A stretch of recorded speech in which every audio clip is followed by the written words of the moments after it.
Let's go.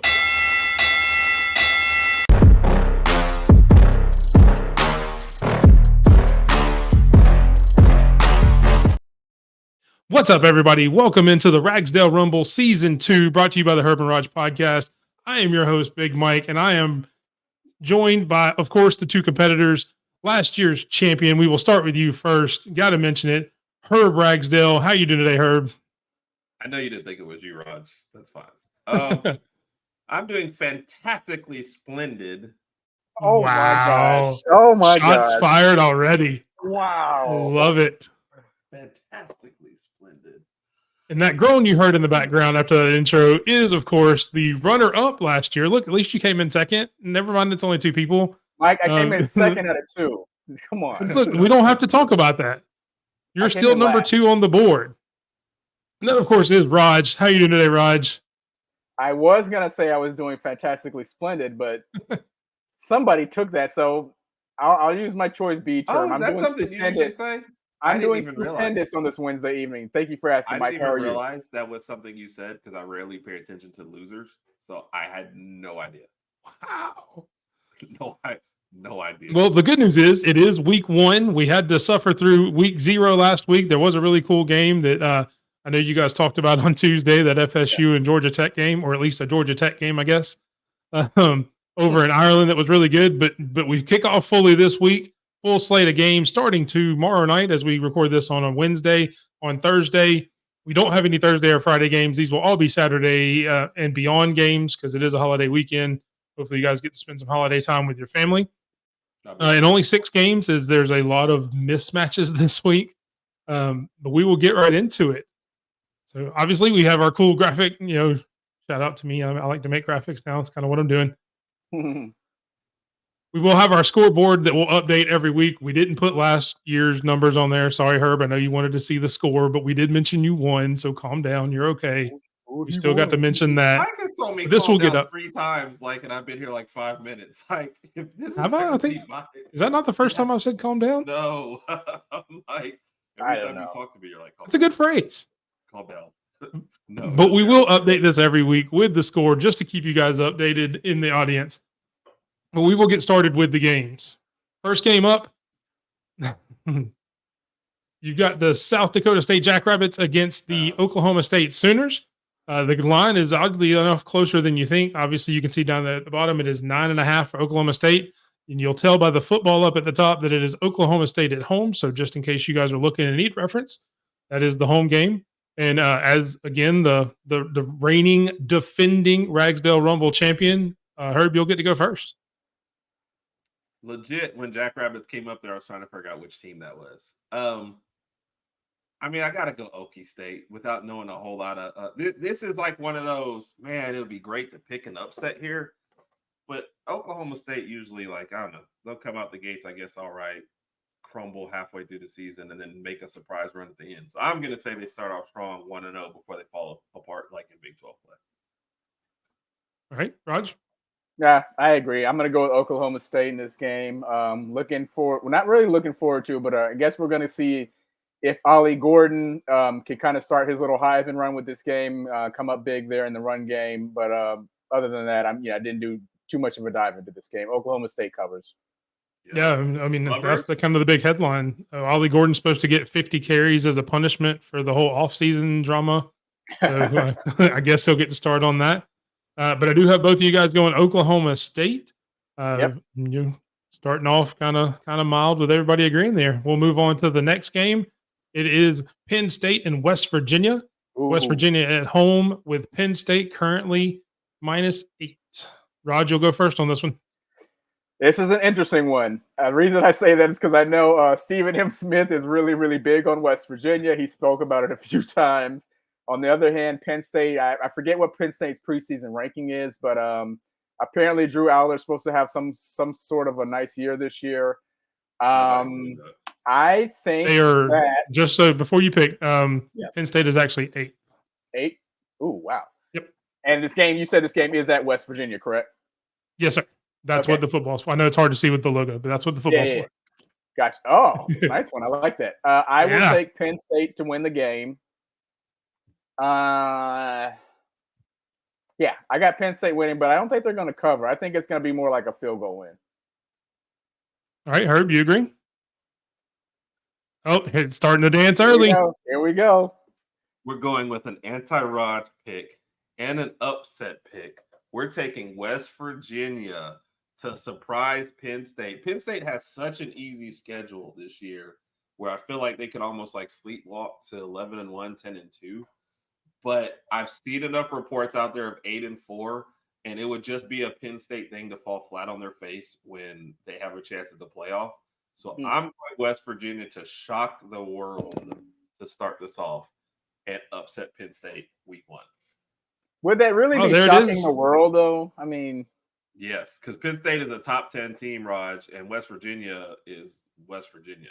So West Virginia is West Virginia. That was really detailed there. Yeah. Hey, so this is the expert analysis you come to this show for. Looks like I'm starting off 2-0.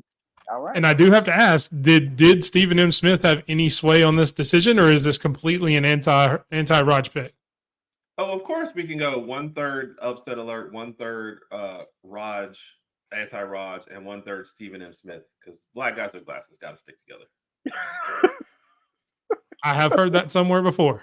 Yes. You got to get a T-shirt made of that. Yeah, we do, yeah. No, that Steve Urkel phrase just hit us all hard, man. We've all been like recovering, so we got to stick together to get past that. Did I do that? So that happened, and we're gonna move on to the next game. That will definitely be on the edit. I'm assuming. Good job, bro. Next up, you've got the Florida Gators and the Miami Hurricanes. This game is in Gainesville. Miami is still favored by 2.5. Herb, you're up first. Who you having won? Miami. I'm shocked that Florida is this close to it. It's funny because like Miami is, a dark horse kind of playoff pick for some people. Before the season started, they had the third best odds to win the ACC, and then Florida State falls flat. So you're thinking maybe that even changes, right? Florida, we're all been joking about when does Napier get fired. I can't think that Miami starts off the season this badly. They've got to beat Florida, by double digits, what I think. Yeah, and I'm not sure what's going on, but this line has gotten closer. It started out when I first looked at the game a week or two ago when I was first putting together the slate. I want to say I was at like 6 or something like that. So it's moved a good bit. I'm not sure why. Yeah. Raj, but what do you think on the game? Surprisingly, I agree with Herb. I don't know why the line's only 2.5. I'm taking Miami by at least a touchdown in this game. I think this is the last year for Billy Napier. This game is going to be the beginning of the end for him. I think Miami's going to have a better overall team, and I kind of feel like Miami's going to be trending up in the next few years as well. There you go. Both guys going with Miami, so we'll move on to the next game. It is number 1 Georgia and number 14 Clemson. As you can see at the top, there is no football, so this is technically a neutral site game, although it is in Atlanta. So I guess that's as much of a neutral site game as you can call it in the state of Georgia. The line is currently 13.5, which also has gotten smaller over the past week or so. It was Georgia at like 14 or 14.5, but it has moved a little closer. Raj, who do you have and why? I'm going with Georgia. Georgia's going to have the clear-cut favorite at quarterback. They're going to have the better offensive line, better defense, better coaching, pretty much better everything. I think the only thing that's going to keep this game somewhat close early on is the fact that it is the first game of the season. Both teams are going to be working out a few more wrinkles on both sides of the ball. But I think towards the end, especially in the third quarter, Georgia kind of pulls away with it. I got the Bulldogs. So our boy JT posted it, and he was like, upset pick. Clemson's going to take this one. Surprise Georgia at the beginning of the year. I mean, I couldn't agree less. Sorry, JT. Love you, bro. But I just don't see this one. Georgia takes it. I feel like JT said that because he wants Georgia to lose, and I wouldn't mind Georgia losing as well, but this is not going to be the game. No, I tend to agree. Everybody going with Georgia there, so we will move quickly on to the next game. A little bit closer, we have Texas A&M versus Notre Dame in College Station. The line is Texas A&M by 3, which I'm guessing is mainly because they're at home. We really don't know what either team's going to have. But Herb, you're up first on this one. Who do you have and why? Interesting. I didn't. So yeah, Texas A&M is one of those like, yeah, you've always got all this talent. Can they put it together? Kind of thing, right? Notre Dame was one of their best rankings. They've recruited well. I think I'm going to take Notre Dame to start off the year. I Okay. feel like if they've got any shot at the playoffs, you can't start off this way, especially without having a conference championship game, no first round bye. Like you can't stumble at Texas A&M to start. So I'm gonna go with Notre Dame to win this game. And I can't believe I just said that sentence out loud. I will be regretting this one by the end of the weekend. Dang it. Well, with that much regret, Raj, do you agree? Do you think Texas A&M takes it? What are you thinking? Oh, there's the dance. You got to look up, Herb. You're missing the dance. I'm not missing it. Was that a water bottle? Sure was. You need a hula hoop. Anti-Herb pick. I am taking Texas A&M to cover. I actually think Connor Weigman is going to have a decent game this game. Texas A&M is at home at Kyle Field. They have the advantage there. I think A&M is going to shock a few people in this game. I think A&M is actually going to cover as well. How are you going to shock somebody you favor to win? Because a lot of people don't think they're going to win, including you. Name two people that don't think they're going to win. Herb and you. Herb and you. Not one of the high points of our show at all. Did I do that? And now I'm suddenly sad that I didn't move on to the next game quicker. But we will get to the last game of the week. You could probably guess what it is. It is the big game. Yes, this is the one. LSU and USC out there in Las Vegas. So I guess kind of the same way as Georgia. This is kind of a home game for USC, even though rumors have had. I guess they're probably not even really rumors that USC has been trying to get out of this game all off season. LSU comes in -4. Roger, up first on this one. Who do you have in one? This is the one I was referring to earlier. I'm still stuck in between with this one. I feel like USC is going to have the better quarterback. I know Miller Moss threw for like 6 touchdowns in their bowl game. Not sure what to say about Nussmeier. Really, I don't think he's anywhere near what Jay Daniels was last year.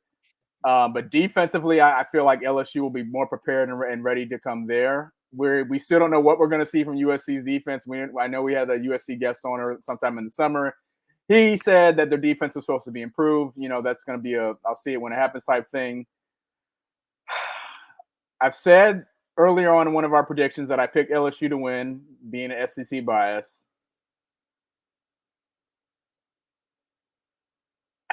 Rubber meets and the I'm road. going to stick with it. I'm going to stick with it. I'm going to stick with LSU to win. I think their defense kind of shuts down Miller Moss a little bit, and it'll give them the edge. I would not be surprised if USC wins, though, but I will stick with LSU. Yeah. There you go. Raj picking LSU with not the most confident pick. Herb, do you agree with that? How do you think it'll go? Yeah, I mean, you both teams have lost a quarterback that won a Heisman, so you're kind of like new eras really coming in here. Defense has been optional, and so it's kind of like with Raj, man. You just go to the team that you're more familiar with, you're a little more biased with, and just don't think LSU drops this one to start the year. So I'm picking LSU, but I think I have the same amount of confidence that Raj has in this one. And I like that this is the showcase game, and I think it'll be a lot of fun. So if you're going to have an early game that might get sloppy, you want a game where neither team had a great defense coming into it. So sloppy might end up being like a 50-47 kind of game. So that's what I would love. I think both teams reach 30 easily. Yeah. Oh yeah. Oh, wow. I mean, I'm to Roger's point, the defense has to be better just because it can't get a whole lot worse, I guess, from last year. Yeah. So there's only one when you're at the bottom of the barrel, there's only one way to go unless you start drilling, I guess. But there you have it, guys. That's quick lineup of games week 1. Let me know what else are you excited about for this week, other than obviously Alabama, which you guys talked about on your show. We've talked about 6 games here. Any other games that you guys are looking forward to, Herb? No. I mean, you pretty much Georgia, Clemson to start, then Alabama game, and then the LSU USC. That's really the big ones I was looking for. Okay. Raj, anything else you're looking for? Honestly, looking forward to the Colorado tomorrow. They're supposed to be bringing some big things this fall. I think early on they were saying that maybe Travis Hunter might be in there for Heisman talks later on in the season. Both Travis and Shador might be first round draft picks in 2025. We don't know, but I am looking to see Colorado get off to a good start, even though they did last year and they kind of fell off in the last few games. Look at them to get off to a good start and maybe win 6, maybe even 7 games. Probably more like 6 this year. Yep. We had somebody the other day predict that they're going to the Big 12 champion. Oh, I'm sorry, that was on JB. That was last night on JB. Yeah, that was last night. His co-host said they were going to go to the championship. I don't see that happening, but look, and you guys know, and most of the audience will know, I am the biggest, and I say the biggest Colorado fan and Prime fan, but even we said on our show a couple weeks ago that I was on with you guys that I only think they're going to win 6 or 7 games. So yeah, right. I don't even think they're going to go that far. I don't see them featuring a whole lot on this show unless something happens that's kind of crazy. I definitely won't feature them as much as I did last year because I was definitely on the hype train last year and put them in our picks a little more than I probably should have. But we have definitely kind of sitting on that hype a little bit less this year. Yeah, thank you guys for your pick. Hopefully everybody has a great holiday weekend. Enjoy some football, and we're back, baby. Week 1 in the books. You guys feel good about it? Feel good. Can't wait to watch these games. I feel good about my pick. This is gonna be a rough. It's interesting the different position. The defending champion's like, God, I don't feel good about it, and then Raj is, I feel great. Raj's revenge tour starts tomorrow, or starts Saturday, I guess. All right, guys. Well, I appreciate it. Have a great weekend. And as always, roll Tide. Roll Tide. Roll Tide, everybody.